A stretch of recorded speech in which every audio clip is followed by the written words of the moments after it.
Hello বন্ধুরা, আমরা চলে গেছিলাম পুরুলিয়া। বাই রোডে গেছিলাম আর যাওয়ার পথে এরকম একটা চায়ের দোকানে দাঁড়াই। আর এই চায়ের দোকানটা কিন্তু খুব ভাইরাল চায়ের দোকান। আর তার কারণ হচ্ছে এখানে খুব ইউনিক প্রসেসে কিন্তু তন্দুর চা করা হয়। তোমরা জানো অনেকেই যে তন্দুর চাটা অনেকেই হয়তো খেয়েছো। দেখতেই পাচ্ছ দাদাটা প্রচণ্ড জলি, প্রচণ্ড মিশুকে। এরকম দোকানদার কাছে যেতে সবসময় সবারই ভালো লাগে। তো দেখতেই পাচ্ছ একদম চুলোর মধ্যে একদম পুরো কিন্তু কাপটাকে দিয়ে গরম করে চারপাশে কাপের অন্য একটা কাপের চারপাশে যেটা আমাদের সার্ভ করবে সেই কাপটাতে বাটার লাগিয়ে একটা দেখতে একটা টেম্পটিং লাগে।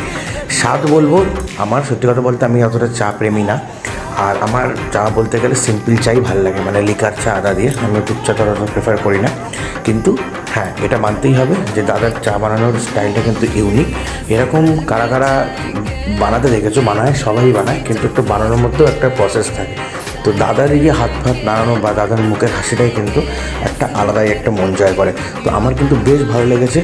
আর যদি তোমরা জানতে চাও এই দোকানটা কোথায়, আমি অবশ্যই লোকেশন ট্যাগ করে দেবো।